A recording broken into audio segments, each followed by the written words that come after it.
Olá, ouvintes! Sejam todos muito bem-vindos e muito bem-vindas ao podcast Conceituados.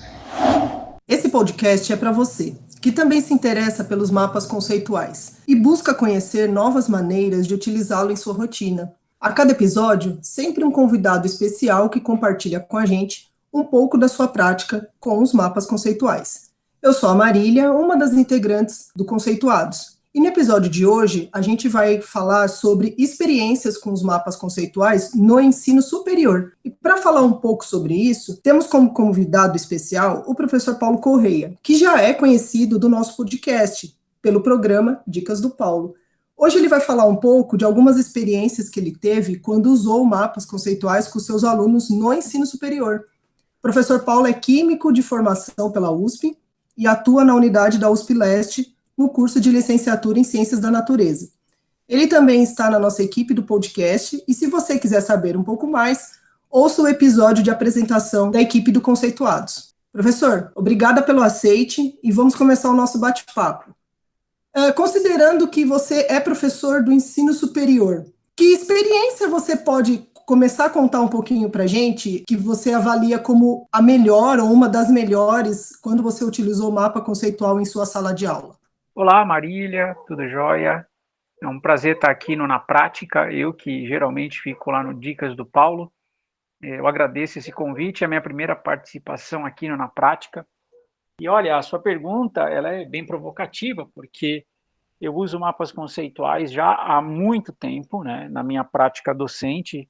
Eu comecei a usar mapas lá em 2005, e se eu tivesse que hoje, né, pensar uma experiência aqui, que foi muito marcante, eu diria para você que assim, olha, essa experiência, ela deve ter acontecido lá por volta de 2007, 2008, e eu estava discutindo um dos temas da disciplina que eu ministro lá na USP Leste, lá na IACH, que é sobre ciências da natureza, e provavelmente era um tema ou sobre mudanças climáticas ou sobre as implicações bioéticas dos novos avanços da biologia molecular. E eu lembro que nesse dia a gente estava na metade final da aula e a discussão tinha corrido super bem. E aí eu decidi pedir para os alunos se organizarem em pequenos grupos para construir um pequeno mapa colaborativo sobre a atividade, né? Então, é claro, antes eles tinham se preparado para a aula lendo um texto ou vendo um vídeo e fazendo um mapa individual. E aí, na metade final da aula, me ocorreu, né, fazer isso. Então, eu acabei encurtando a discussão com eles em sala de aula e dando um tempo a mais para fazer esse mapa em grupo. O mais interessante de tudo isso foi que, pela primeira vez em toda a minha prática docente, eu me dei conta que eu não estava fazendo a menor falta ali na sala de aula. Porque os alunos, eles se envolveram de uma tal maneira na discussão para montar os mapas colaborativos que a aula simplesmente terminava e os grupos ainda estavam trabalhando, discutindo os elementos que deveriam fazer parte do mapa. Eu lembro que eu tinha 2 aulas no período da tarde e eu tive que avisar os alunos, falando, olha, pessoal, acabou a aula, então pode parar o mapa do jeito que está, a gente continua depois e tudo mais. E mesmo assim, alguns alunos ficaram para encerrar a discussão. Agora, o mais marcante de tudo foi a turma do noturno, que eu tinha uma turma no noturno, a aula acabava 20 para as 11 da noite, e na hora que a aula se encerrou, eu lembro de um aluno que olhou para mim e falou, agora você vai esperar, porque nós vamos terminar o mapa aqui, né? E foi pela primeira vez que eu me vi na turma do noturno, não com os alunos saindo da minha sala, né, à medida em que o final do expediente ia se aproximando, né, o finalzinho da aula, mas pelo contrário, né, eu tive essa convocação de um dos alunos, vamos dizer assim, me obrigando agora a ficar na sala até depois da aula, porque eles iam terminar um mapa colaborativo. Então, esse engajamento, ele foi tão elevado na minha experiência como professor, que eu nunca mais me esqueci disso. Eu lembro que eu podia sair e entrar da sala quantas vezes eu quisesse, isso num período aí de 30, 40 minutos, e os grupos ficavam discutindo sem dar a menor bola para onde estava o professor. Então, eu acho que por conta dessa característica em particular, eu escolho essa como a experiência mais marcante que eu tenho para contar aqui para vocês na prática. Que experiência diferente, né? Os alunos fazer essa convocação, né, da professor, fique aqui porque eu vou terminar. Então, a temática foi mais ou menos mudanças climáticas, bioética, foi esse assunto que você estava trabalhando, que você pediu para que eles fizessem. Esse mapa, ele era só para finalizar a aula, era um resumo? Qual era exatamente o objetivo? Por que você pediu para eles fazerem o mapa naquele momento da aula? Assim, eles iam te entregar isso depois? O que você ia fazer com ele? A ideia, Marília, era consolidar os elementos que apareceram na discussão.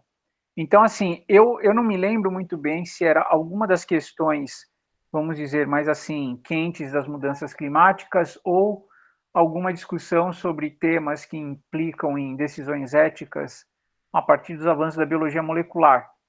Mas o que eu lembro é que a discussão ela tinha sido muito interessante e que aí na hora mesmo eu percebi que seria uma boa oportunidade para que eles conversassem em pequenos grupos para consolidar, né, o que de novo apareceu na discussão.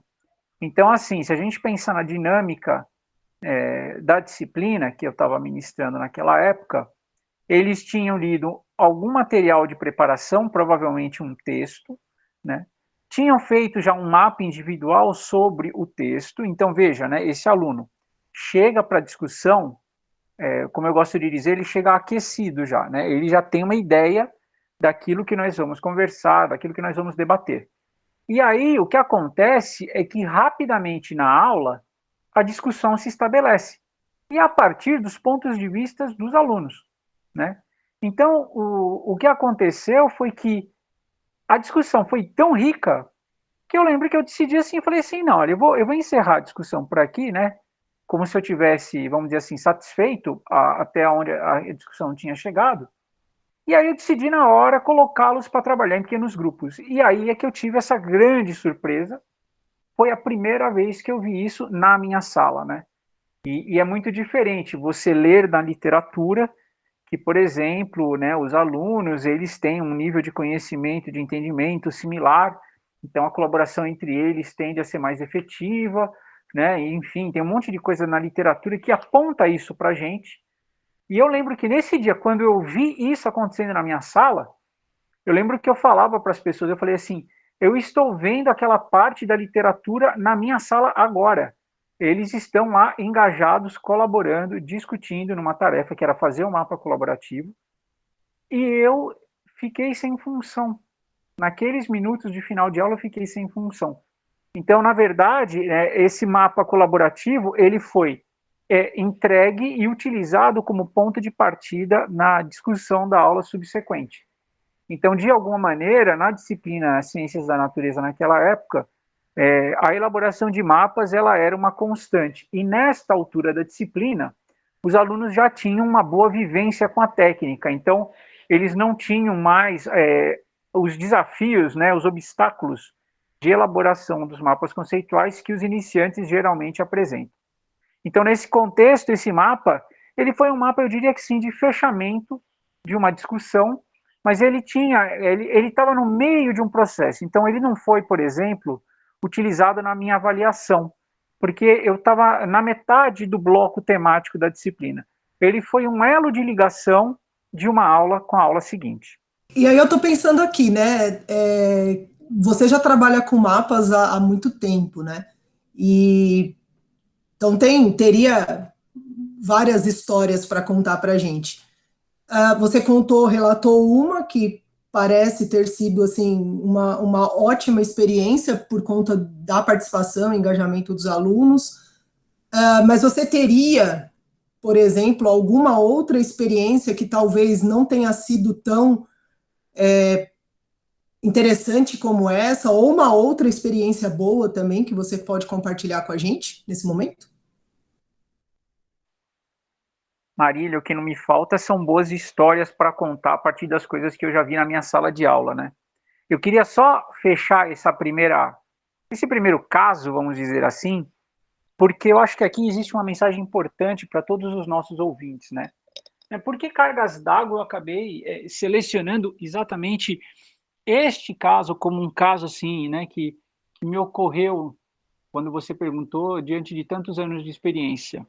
É porque talvez esse caso ele tenha me ajudado como professor a confirmar que eu tinha achado um bom caminho para inovar minha própria prática, né? Então, quando eu vi aquele efeito positivo todo, eu tive a certeza de que eu poderia prosseguir explorando os mapas e incluindo os mapas no meu repertório didático, porque eu tinha achado um caminho interessante considerando os objetivos que eu tinha em vista, né, com aquela aula e com a disciplina.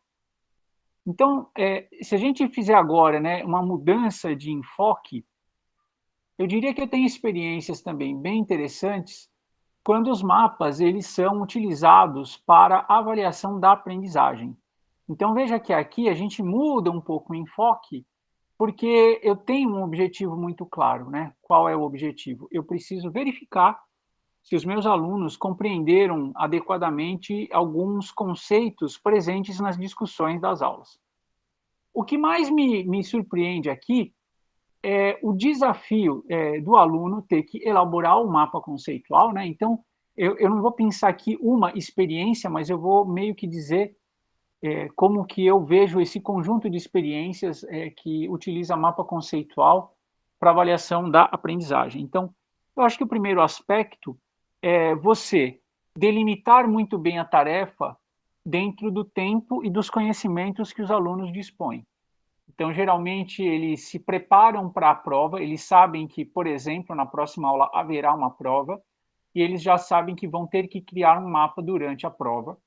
Então, a preparação para a prova inclui a elaboração de um mapa conceitual, né? Então, eu dou uma instrução para ele revisar o conteúdo todo para a prova, já criando um mapa conceitual, e esse mapa conceitual que ele elabora ao estudar para a prova, ele utiliza, ele pode consultar durante a prova. Então, é o que eu costumei chamar de cola oficial das minhas disciplinas. Então, ele leva o mapinha que ele criou ao estudar, e aí, a partir disso, ele atende uma demanda específica. E aí eu acho que o primeiro aspecto que eu gosto sempre de ressaltar é que os mapas conceituais nas avaliações que eu aplico, eles são mapas pequenos, com cerca de 6 a 12 conceitos, pergunta focal definida por mim, e geralmente eu ainda seleciono alguns conceitos que eu chamo de obrigatórios, ou seja, são conceitos que os alunos têm que utilizar na sua rede proposicional.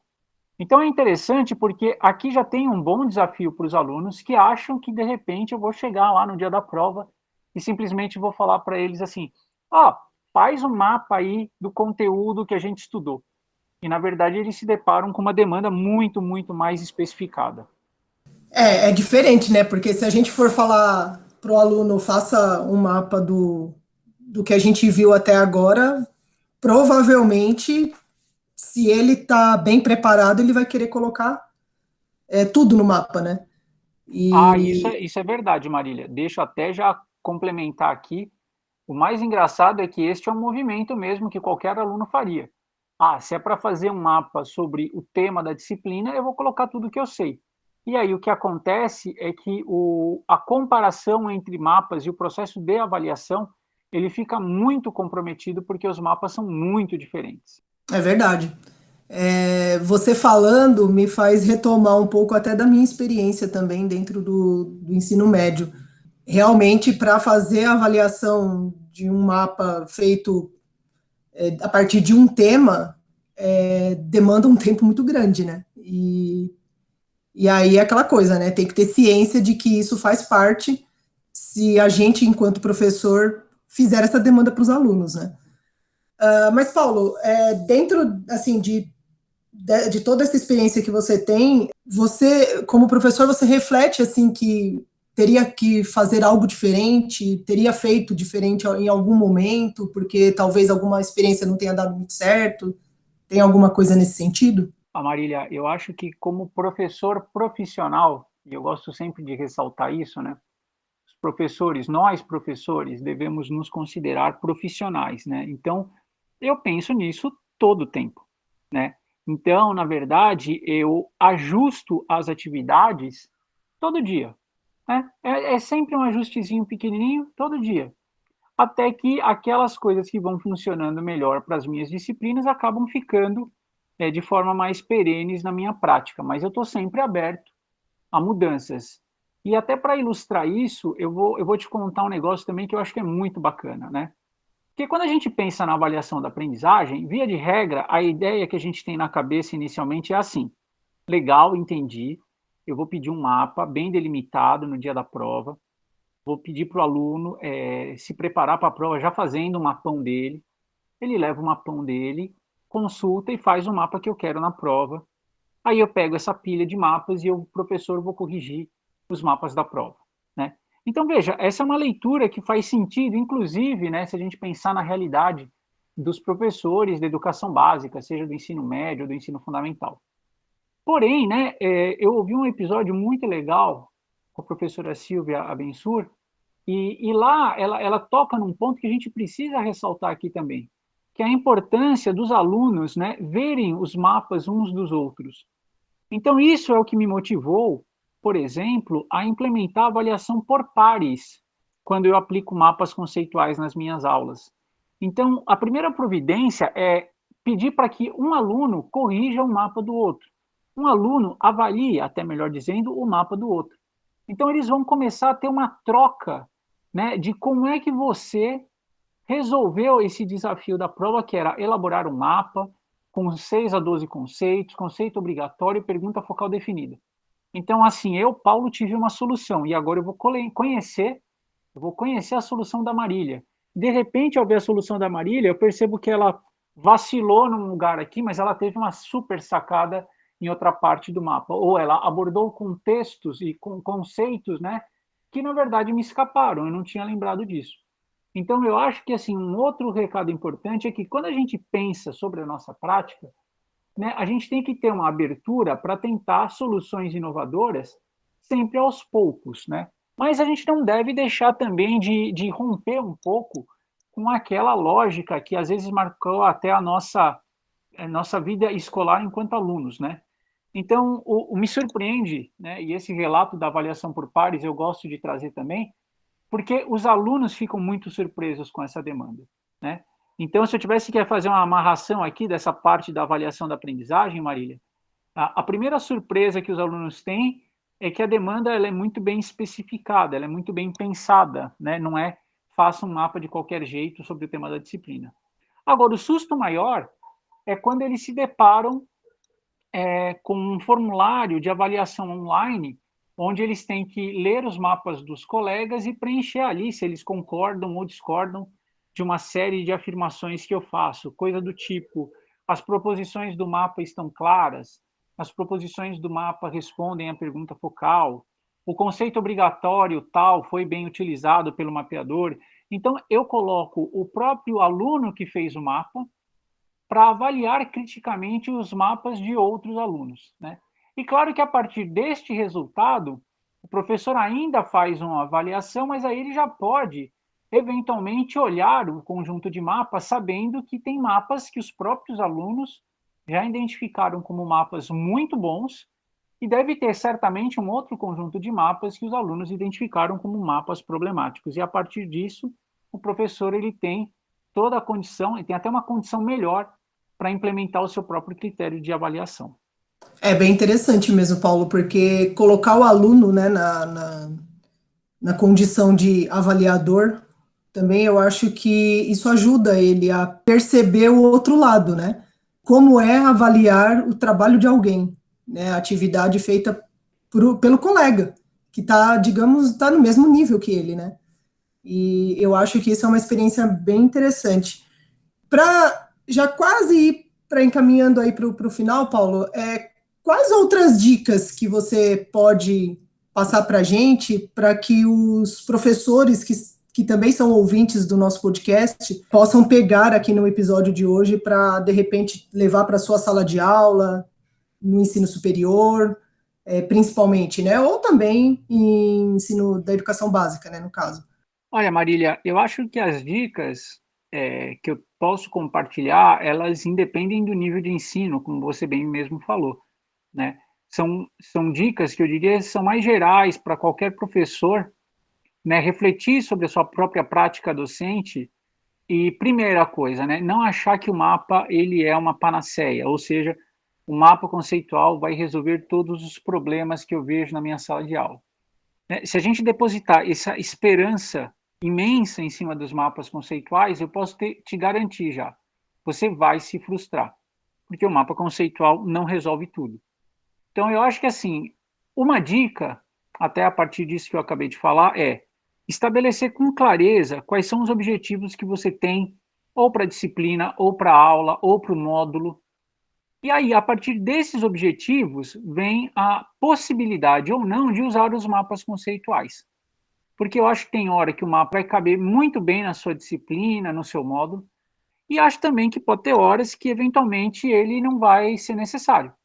Então, depende. Eu não acho que você tenha que usar mapa todo dia, como eu também já não acredito que o mapa não precise ser usado nunca. Eu acho que existe um meio termo. Então, se você souber quais são os objetivos que você quer alcançar, eu acho que fica muito mais fácil de você identificar as boas oportunidades para lidar com os mapas conceituais, né?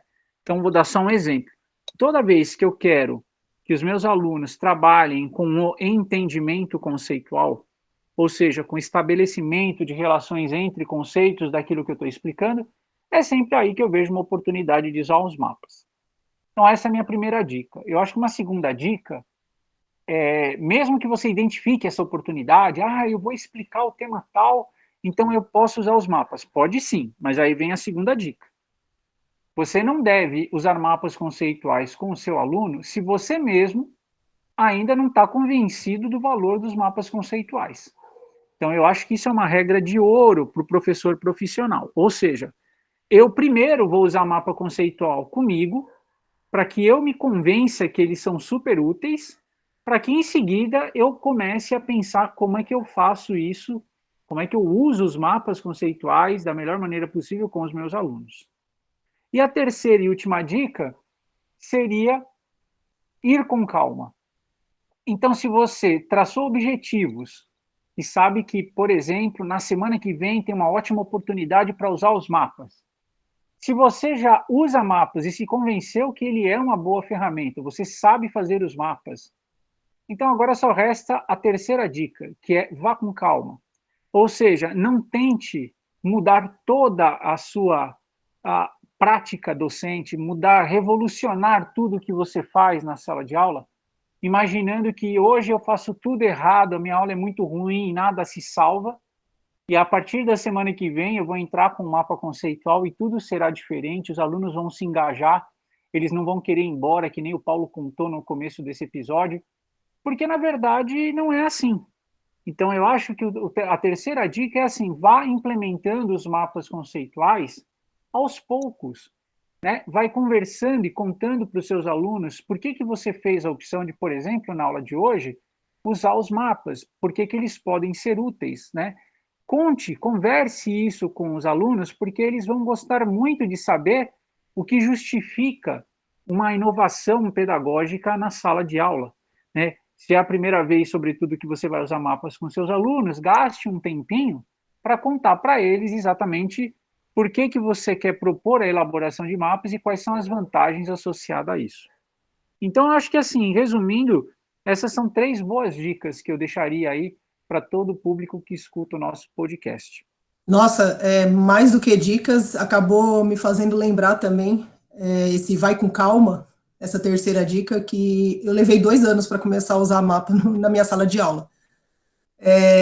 E hoje realmente eu faço isso com toda a calma possível, né, para ir apresentando aos pouquinhos para os alunos. Então, acho que essa realmente é entre tudo que você já falou hoje, essa daí é uma dica muito importante, principalmente para quem ainda não está habituado a usar mapas, né. O papo tá bom, mas a gente precisa encerrar aqui esse episódio. Então, professor, quero agradecer em nome de toda a equipe do Conceituados pelo seu aceite em participar de mais um episódio, de poder compartilhar um pouco mais do seu conhecimento com todos nós. Espero que nossos ouvintes estejam aproveitando tanto quanto a gente está. Marília, sou eu que agradeço o convite. É sempre muito divertido falar sobre mapas conceituais e é um privilégio eu ter um espaço para colocar toda essa experiência que eu acumulei nos últimos anos, né, aqui num local onde qualquer interessado vai poder escutar essas histórias, e essas histórias que têm toda essa experiência que eu descrevi no começo do episódio. Então eu agradeço a oportunidade e fico à disposição do Conceituados para conversar na prática tantas vezes quantas forem necessárias. É isso aí. E vocês, ouvintes, obrigada pela sua audiência. Fiquem ligados nos próximos episódios do nosso podcast. Se você ainda não segue o Conceituados, escolha sua plataforma preferida e fique por dentro de todo o conteúdo que estamos produzindo. Conceitue-se você também. Além do podcast, você pode encontrar informações sobre o nosso grupo de pesquisa e o conhecimento produzido no canal do YouTube, Facebook e LinkedIn Mapas Conceituais e o nosso perfil no Instagram, Conceituais Mapas. Esperamos vocês por lá.